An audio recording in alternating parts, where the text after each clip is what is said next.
Hey guys, so I've left the dining room. We're now back in the workshop. So I've drilled the holes, which is always a little bit nerve-wracking because you have to come at it from the other side and hope it doesn't break out. That's when you discover how well your veneer stuck around the edge of these openings. And I've brushed a couple of coats of shellac on it, and I think it's looking really rather nice now that the grain started to pop. So the next task is to do the grain filling, and I will confess this is not something I've had a lot of success with in the past. I've tried various products like this aqua coat, and for some reason it just didn't seem to do the trick for me.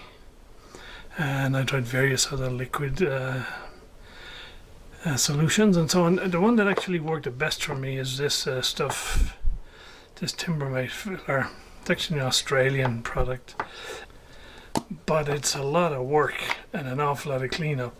It's sort of like a putty, and then you have to mix some water with it, and yeah, you end up with quite a mess and lots of sanding to do. But this is the one that worked for me. So I was looking around and I found what I hope is going to be similar to this, only easier to work with, which is where it comes in the form of a powder and you just mix it 2-to-1 with water, and then you're good to go. So I've ordered some of that up. It's on its way, and when that comes we'll get stuck in. For the actual final finish, I'm going to use this guy here, which is a water-based top coat, gloss, suitable for brushing.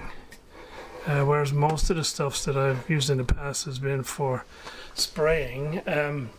Unfortunately, I don't really have a spray booth anymore. I used to have spray facilities. I still have all the guns and the compressor and everything. I just don't have any booth that I can do the work in. And so we're going to go for a brushed finish here.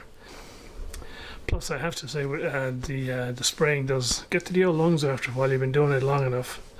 So I am happy to stick with a brush solution, and hopefully that'll all work out okay. Okay, new grain filler has arrived, so we're going to give this a shot.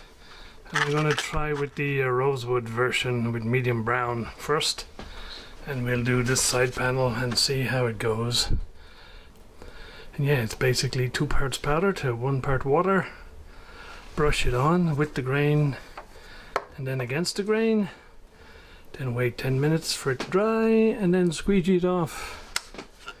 The old squeegee, and then sanding. Fun. Okay, here's the first coat, if you like. I brushed it with the grain and then against the grain as per instructions. Now we leave it dry, and in about 5 minutes or so we'll squeegee off the excess. Okay, I squeegeed off the excess, and it's had about, well, a couple of hours to dry now because I had lunch. And so now comes my really favourite part, sanding. It says to sand at 320. I don't have any 320 grit. I have 220 and 400, so I'll start out at 400. And if that seems like too much hard work, we'll switch to 220. So here we are. I've sanded it down to 220 and then 400. Because if I just went with 400, I'd be here forever in a week. So I painted on a quick coat of sanding sealer, just to give us an idea what the tone color of the wood is going to be at the end. And it actually looks different to me than it's showing up in the video camera, but I'm happy with the color. So I don't need to go darker. I think we're just going to stick with that as it is. The sanding sealer I put on was a spray finish, so it didn't go very well with a bristle brush, so I'll probably end up sanding all that off again at some point. However, I think the good news is I think this grain filler, it works, and it's not a nightmare to get it all sanded off like some of them are. And yeah, and the color is good enough, and so I think we have enough to carry on.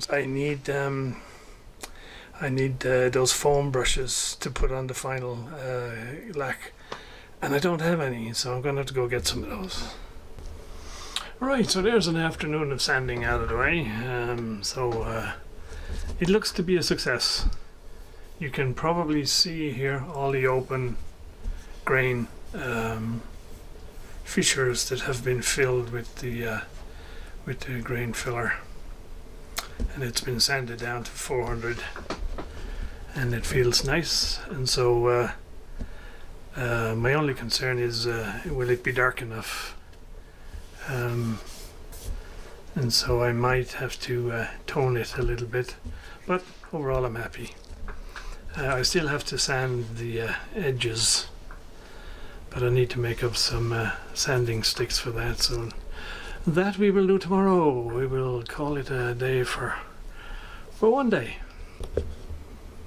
Well, it's Easter Sunday, so happy Easter everyone, however you celebrate.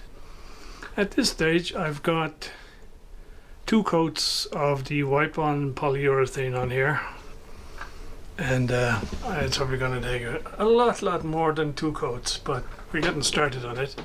One little complication I discovered is the veneer on the edges here, which is from the other supplier, it turns out a completely different color, and so I've just been messing with some dye stain to try and get it a bit closer, so it's a little bit closer now.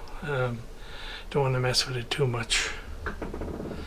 So we wait a couple of hours, give it a quick sand off at 400 grit, and repeat. And it's going to be lots of rinsing and repeating.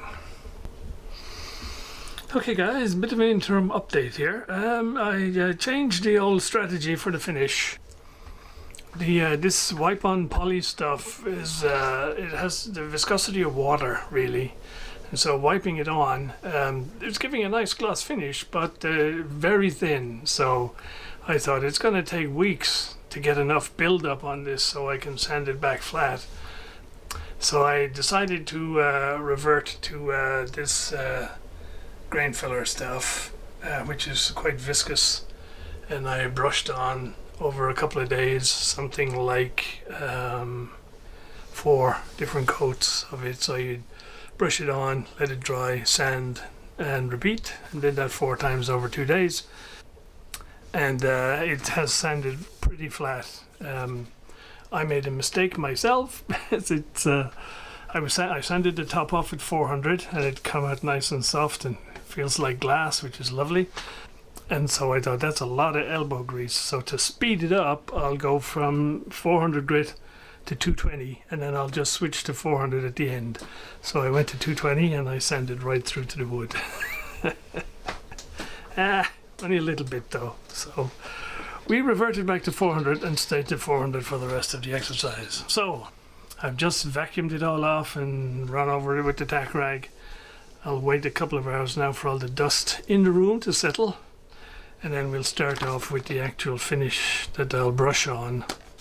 And hopefully, I've never used this stuff, so I'm hoping it's relatively viscous, which is what you need for a brush finish, so that I can layer it on and nice and thick. And we'll go with at least 6 coats of this stuff before we go final finish, final sanding. And yeah, it's this is the sort of long laborious phase, and so I will keep at it, and I'll come back when all the gloss coats are finished and we're finally sanded and ready for buffing.